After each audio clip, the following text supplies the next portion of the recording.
Eh bien, c'est tout le temps. Je vais la refaire. Eh bien, c'est tout le monde. C'est Nathan. Aujourd'hui, on se retrouve pour une nouvelle vidéo. J'ai reçu le variateur pour la Subaru. Il y a une petite surprise à ce sujet, auquel je m'y attendais pas. On va déjà préparer l'installation de ça sur la voiture. Donc, là, tu peux ici, j'ai fait un petit peu de place pour les mettre. Magnifique grâce au peu de 1986, au passage, est fonctionnel. Hein. La menace, tu dois le connaître. Au sujet des vidéos sur le changement de moteur de la menace. J'ai essayé de les mettre en ligne. Ça veut pas. Donc il faut que j'essaie de faire partie de mon PC. J'ai essayé de mettre le Google Drive. Ça met une plombe parce que mon Wi-Fi il est pourri. Donc dès que je pourrai, je les mettrai en ligne. Hein. Les vidéos sortiront juste beaucoup plus tard. Parce que là ça va faire une semaine que le moteur est installé. Faites pas attention au match, tout ça, je sais pas un mot. Voilà, oui, ils montent toujours une attache pour la carrosserie de cette voiture. Le petit bélier qu'on adore. Hein. Voilà, ce qui se cache en dessous le capot de cette voiture. Ça on a vu. Les pneus que j'avais installés dans la toute première vidéo de la chaîne. J'ai installé un nouveau pignon moteur dessus. Il a l'air d'être plutôt bien, mais la couronne, j'espère que la couronne va tenir parce que je ne sais pas si c'est la couronne ou le pignon le moteur. Donc, le pignon là il est neuf, on va bien voir. Je rappelle que c'est un Tortued ventilé par, dans le moteur d'origine de la voiture au passage, ventilé par, je l'ai mis à l'envers pour que le sticker soit de l'autre côté ou en dessous. Oui, le sticker il est là. Ventilé par un ventilateur d'une imprimante Trality. Qu'on salue au passage. Ce truc ventile quasiment rien parce que les batteries sont trop faibles. Il me faut une 3S qui fait de 11,1 volts. 11,5 volts en tout, du jour, peu importe. Parce que ces ventilateurs fonctionnent entre 12 et 27 volts. Donc 11,5 volts, c'est à peu près 12 volts. Donc ça devrait déjà mieux tourner. Et donc la particularité des varios que j'ai commandé, c'est que de base j'avais acheté un IMH, qui sont des types de batteries classiques, cool, puissantes si vous prenez pas des batteries de merde, comme celle-ci que j'avais eu avec la Subaru, une TDM 1800 mAh, une Powerhouse, une batterie qui envoie quand même assez de pâté comparé aux batteries traditionnelles torchonnées. Faut que je fasse pas trop, faut que je fasse attention à pas trop la lancer. Et donc j'ai acheté un Vario, un IMH, sauf que je l'ai reçu en lipo. Alors c'est des batteries d'utilité, je suis notamment à Alex, hein, parce que j'ai un adaptateur pour pouvoir les mettre sur la menace. Mais moi-même, j'en ai pas de ces batteries. Je compte en acheter de toute façon. Donc, pour le moment, je peux pas utiliser ce truc. Mais je peux déjà l'installer et c'est ce qu'on va faire. C'est l'objectif de la vidéo en même temps. On va aussi, au passage, j'avais une vis qui se promenait, elle est là-bas. Parce que du coup, j'ai piqué une vis pour fixer l'autre Vario sur la menace. Oui, ça bloque un petit peu au passage. Je sais pas pourquoi ça glisse comme ça. Il y a un problème de roulement ou alors c'est juste vachement dur. Parce que là, 4x4, là, que vous voyez là, le machin il est serré comme tout. Le truc, vous devez y aller pour sortir la couronne. Hein. Obligé, à chaque fois qu'on a été obligé de changer la couronne à Thales, on est obligé d'y aller avec le marteau. Donc faites attention là que vous achetez des axes en alu pour votre voiture. Peu importe si c'est une TT01 ou peu importe. Hein. Ça, là, le côté, on va récupérer nos chers petits pneus qui nous servent de support caméra. Et on va commencer par installer la vis pour le cerveau de direction. Peut-être en mettre un juste derrière au cas où pour éviter que le téléphone se casse la gueule. Ça va grand chose mais bon. Et je reviens tout de suite, j'ai pas de tournevis ici, c'est en bas. Merde. Bon, c'est que ça ramener un tournevis et des embouts, même si j'ai pas le tournevis qui va avec ces embouts là, je sais pas où est-ce que je l'ai encore paumé.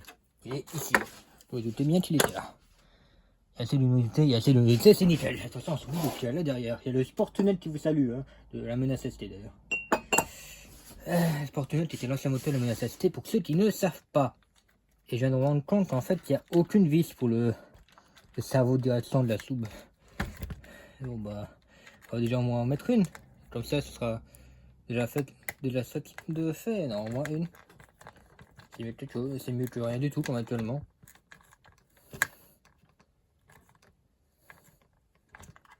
Voilà. Plus gros. Voilà, là c'est serré. Bon, maintenant il m'en faut une deuxième. Mais est-ce que j'en ai une deuxième? C'est ça la question. Il fait tellement sombre dans ce côté là où j'ai les vis qu'on voit strictement rien. Non, là ça pas. Je sais pas, n'importe quelle vis, j'ai réussi à en retrouver une qui traîne. Exactement la même en plus. On se demande bien d'où elles viennent d'ailleurs. C'était ironique parce que je sais pas du tout d'où elles viennent, elles traînent juste là.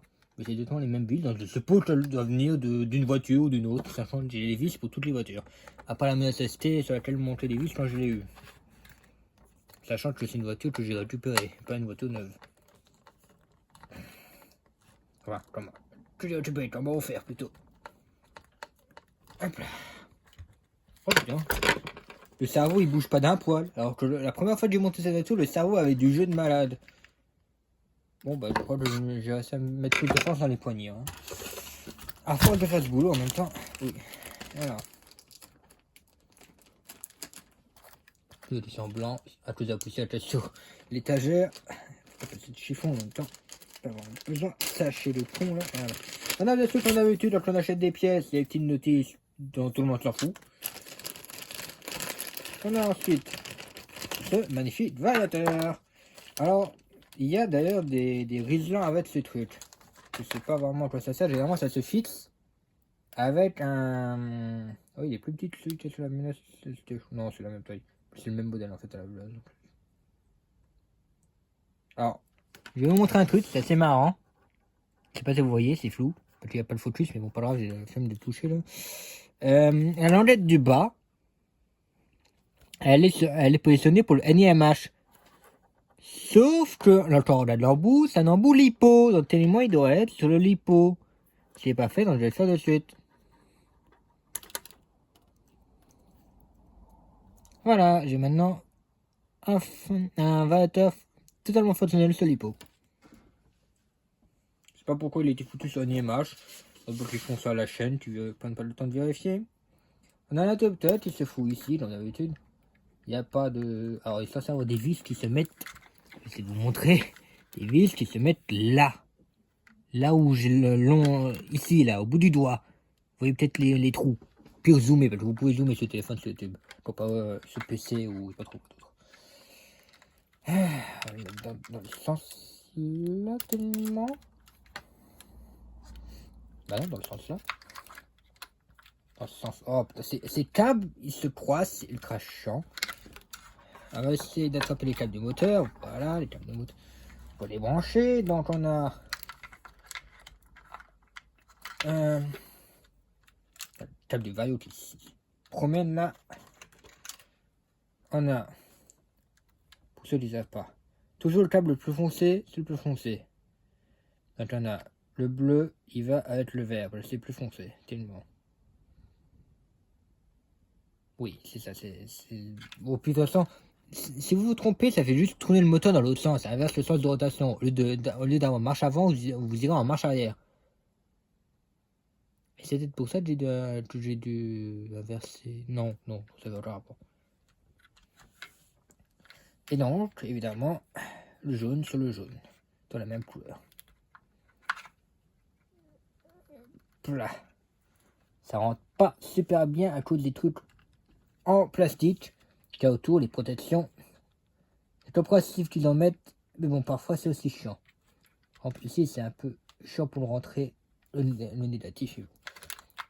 Il bougera moins que celui de la menace, apparemment, parce que les câbles, justement, sont un petit peu plus courts, plus serrés, il y a moins de débattement. Oh, vraiment, je les ai branchés vraiment à la moelle nœud. J'ai fait un magnifique nœud qui tiendra le truc en place. Moi, il risque pas de se barrer plus que ça, je pense, même à l'envers. Je t'en fais même à l'envers et tombe. Ouais, ok, j'ai rien dit. Une fois, un petit peu de... J'ai encore oublié le mot.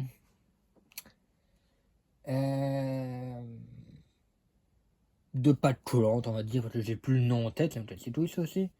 Donc, j'ai plus qu'à mettre un magnifique... étant donné que j'ai la flemme de mettre la téton de la menace ST, je vais plutôt mettre un récepteur random qui traîne là. J'en ai deux, j'en ai un petit, j'en ai un gros, tellement ceux-là, c'est les meilleurs. Alors, apparemment, celui-là, il ne fonctionnerait pas. À l'aide, ce qu'il me l'a donné il y a un petit moment d'ailleurs. Il a jamais réussi à le connecter en fait, il avait même reçu des l'antenne. Bon bah je vais le mettre dessus et le jour où j'aurai une télécommande ou un autre récepteur, je le testerai. De toute façon, dans tous les cas, je peux pas tester parce que j'ai pas de batterie pour ce truc. Donc voilà. Alors, normalement, le cerveau, c'est CH2.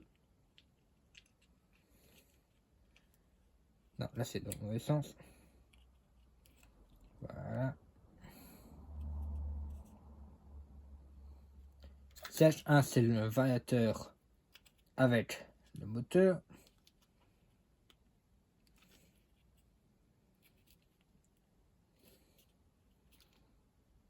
C'est plus, il se rentrait correctement sur deux. Attends, mais. Il a un problème son récepteur ou. J'ai l'impression que les pins sont forcés. J'ai beaucoup de mal à les rentrer. On verra bien ce que ça donne, là je le testerai, mais j'ai vraiment l'impression d'avoir du mal à pouvoir les rentrer. Là, celui du CH1 il rentre moins que celui du CH2. Bon, pas grave. Et on va le cacher en dessous, derrière le variateur, comme d'habitude. C'est-à-dire là-dedans aussi.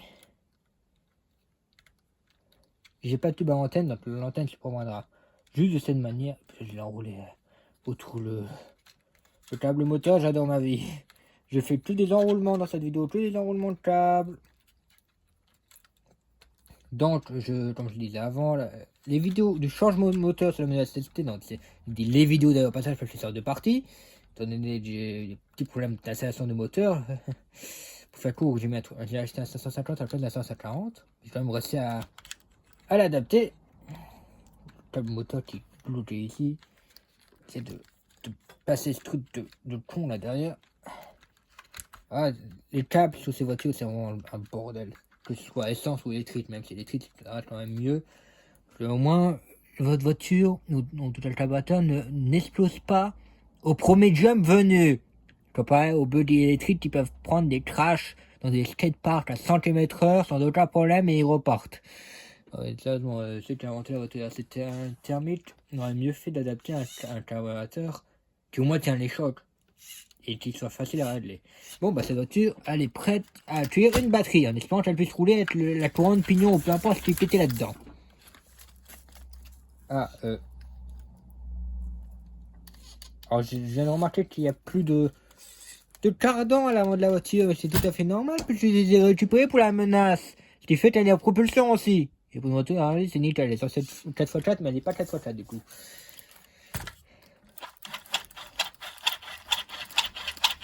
Ça fait vraiment un bruit de merde. On va faire ça plus tard. Ah oui, et je vais peut-être aussi rebrancher le ventilo du...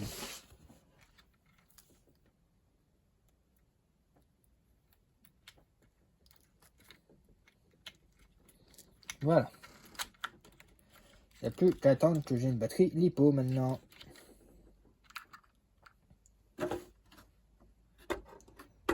Pour moi, elle a de nouveau de l'électronique. Électronique complète.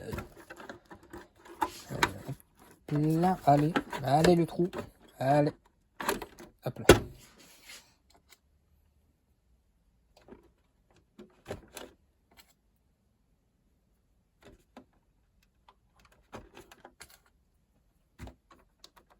Je dis pas ton c'est la première fois que je montre ce qu'il y a en dessous de la carrosserie de la Subaru sur YouTube.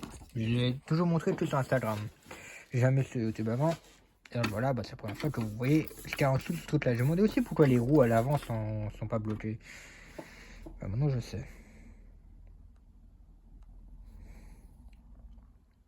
C'est la petite miniature pour YouTube. Voilà. Bon, bah, je vous invite à vous commenter cette vidéo, partager, connaissez le blabla, hein. Surtout à commenter, à liker, à vous abonner, ça fait toujours plaisir, puis ça aide un petit peu. Pas pour le référencement, comparé à ce que certains pensent, mais surtout juste pour voir que ça intéresse, ouais, et d'autres passionnés de modélisme, etc. Pour moi, c'est toujours un plaisir de passionner de passionner. Je sais pas si tu as dit comme verbe. De partager des passions, comme le modélisme. C'est toujours plaisir hein, de faire ça, c'est sympa, ça rassemble des gens et tout ça, etc. etc. Bon bah je vous dis à plus pour une nouvelle vidéo. Aussi, bon, pour ceux comme moi qui ont repris les cours, c'est très chiant, surtout lorsque vous reprenez 3 jours de bête blanc. Ils sont passés, hein, je vous rassure. On est jeudi aujourd'hui. Allez, ciao ciao tout le monde.